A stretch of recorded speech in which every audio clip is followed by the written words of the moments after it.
Hello, beautiful, beautiful black people. I hope that this day was a very, very good day for you and all of your wonderful, wonderful black loved ones. My beautiful black brothers and sisters, know this. To be black and relatively conscious on this plantation called America. To be black like me and conscious on this plantation called America is to be in a constant state of rage. That is applicable to my life, period. A constant state of rage I have been in.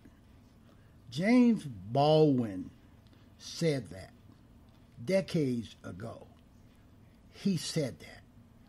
And still today, in June of 2020, that statement is applicable to my life.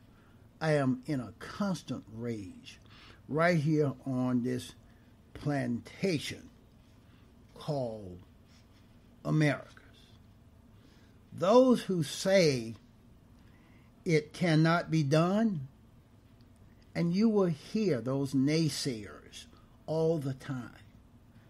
Those who say it cannot be done are usually interrupted by other folks that are doing that thing already.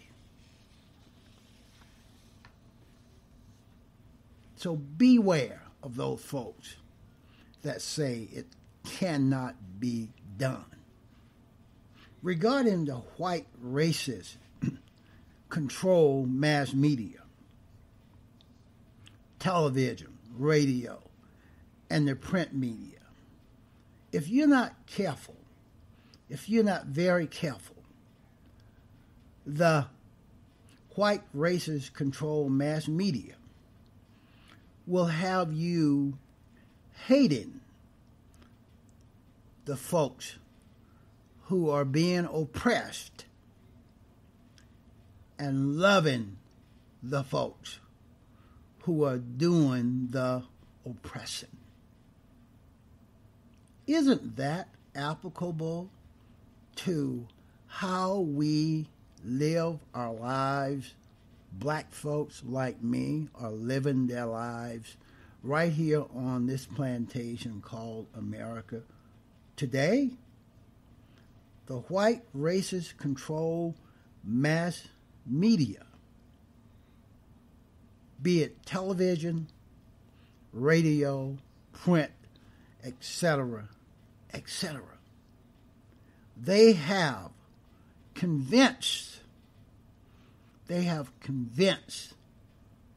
the majority of white folks, Asian folks, and some Latino folks that they should hate black folks who have been oppressed on this plantation called America since the inception of this plantation called America. They have socially engineered white folks to hate us, black folks, that are being oppressed. And these same white folks that hate us love those white folks in the mass media, in politics, in the White Boy House, in the U.S. Congress, in the U.S. Senate, in the state houses. They love those white folks who are doing the oppressing, who are oppressing black folks. Think about that, my beautiful, intelligent black brothers and sisters. Be very careful of who you believe. and who you allow to get into your mind. It is hard to imagine a more stupid or more dangerous way of making decisions than by putting those decisions in the hands of white folks who pay no price for being wrong. Isn't that what the position that Trump is in, the Republican Party is in? More stupidity from voters have created this very dangerous way of making decisions by putting those decisions that impact me, that impact you, my beautiful, intelligent black brothers and sisters, in the hands of white folks like Trump, like Mitch McConnell, like Devin Nunes, like the governor of South Dakota, the governor of Iowa, the governor of Nebraska, the governor of Indiana, the governor of Georgia, the governor of Florida, the governor of South Carolina. Those folks are idiots. They are white folks. And they have paid no price for being wrong. Trump is wrong anytime that his lips are moving. But idiotic, dumb white folks try to normalize it and protect Trump. Hence is why he has not paid any price. He has not become accountable for all the crimes, for all the evil that he has done. Know this: when any white man on this planet picks up a gun and say, "Give me liberty or give me death," the entire white world will applaud that white boy. But when a black man say exactly the same thing, word for word, verbatim, that black man is judged as a criminal,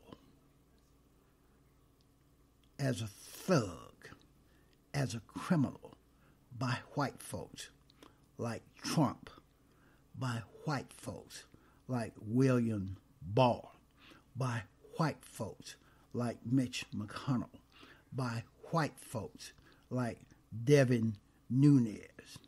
And that black man is treated as a criminal by those white folks. And everything possible, white folks will do everything possible to make an example of that black man, to ensure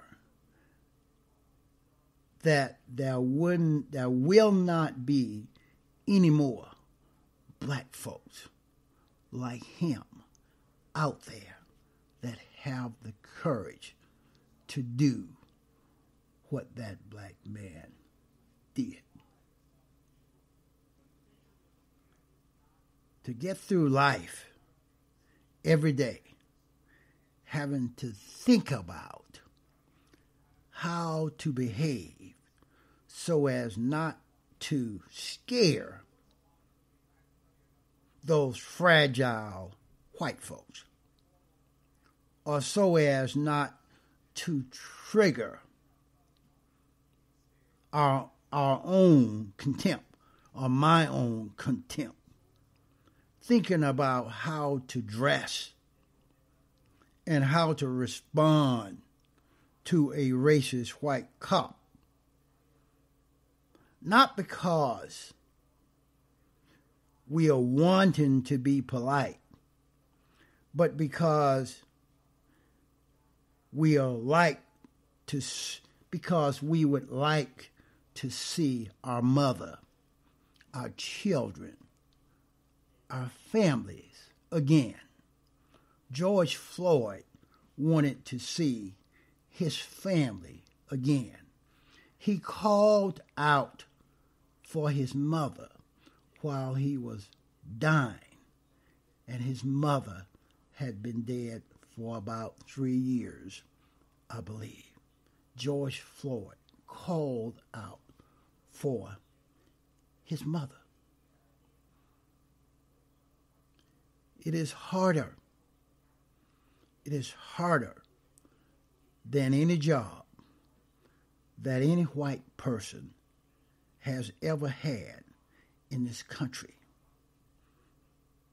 What we have to do as black folks to get through every day of our lives right here on this plantation called America is harder than any job, than any white boy or white girl ever had in their lives in this country. Those are the facts, my beautiful, black, intelligent brothers and sisters. Ignorance allied with power. Isn't that what we have in the white boy house? Isn't that what we have in the Republican Party? We have ignorance aligned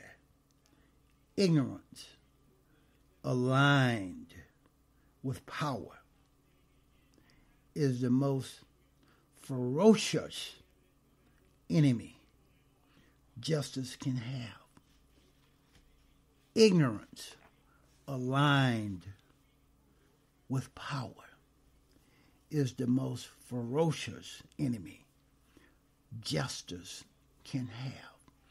There will be no justice as long as we have ignorance in the white boy house, as long as we have ignorance in the Trump administration, as long as we have ignorance in the U.S. Congress, we have ignorance in the U.S. Senate, we have ignorance on the Supreme Court, and we have the ultimate idiot, William Barr, head of the DOJ. They have become the most ferocious enemy that justice can have. Justice will never be served as long as ignorance is aligned with power. That's what I have on this one. Please go to thethrasherway.libsyn.com. There you will have access to what I do.